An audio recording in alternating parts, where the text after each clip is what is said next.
बिहार के चुनाव के बाद जो हो रहा है वो चुनावों के नतीजों से ज्यादा हैरान करने वाला है। बिहार की हवा में गूंज उस राजनीतिक परिवार के टूटने की है जो बिहार की नियति लिखता था।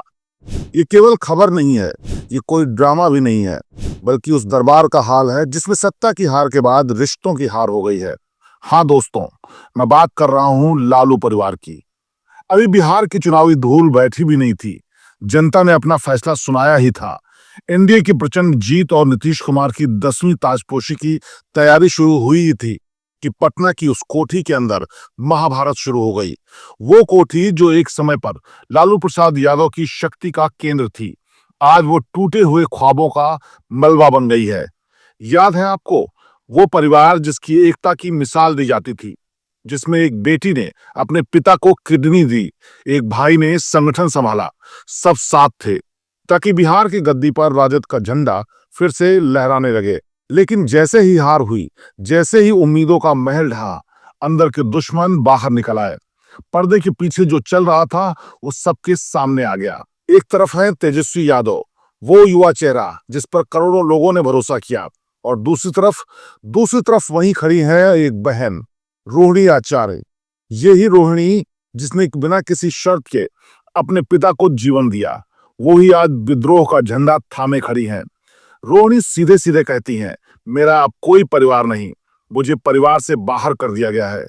किसके इशारे पर? तेजस्वी के करीबी यही दो नाम आते हैं, संजय यादव और रमीज नेमत। संजय यादव जो बरसों से तेजस्वी के राजनीतिक सलाहकार और ओएसडी रहे हैं, वो आदमी जो तेजस्वी की रणनीति, मीडिया छवि और फैसलों पर सबसे बड़ा प्रभाव रखता है। ये पर्दे के पीछे के दो पावर ब्रोकर हैं जिन्हें रोहिणी परिवार ने फूट डालने और तेजस्वी को घेरने का सीधा दोषी मान रही हैं रोहिणी। और दूसरे हैं रमीज नेमक, जो संगठनात्मक ढांचे और युवा इकाई में अहम भूमिका निभाते हैं और संजय यादव के साथ मिलकर तेजस्वी के इर्द गिर्द एक रक्षा कवच बनाते हैं।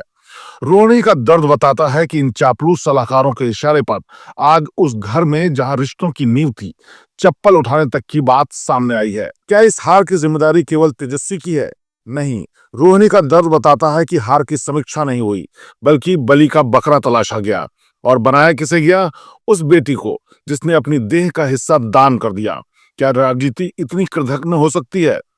जैसे ही लालू परिवार की बेटी ने सोशल मीडिया पर दो विस्फोटक पोस्ट लिखी, पूरा बिहार हिल गया।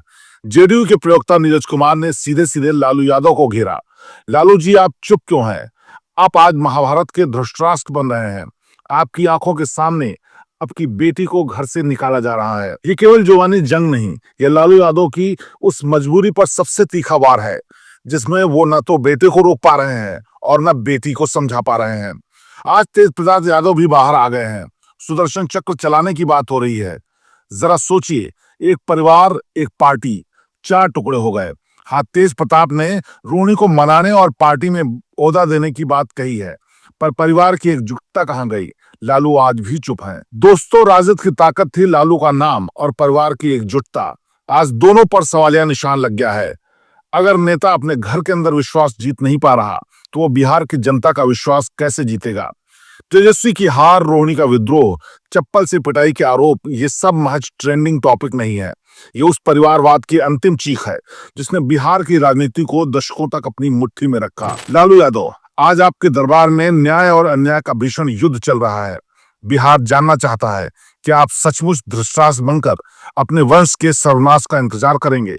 यही वो सवाल है जिसका जवाब सिर्फ समय देगा।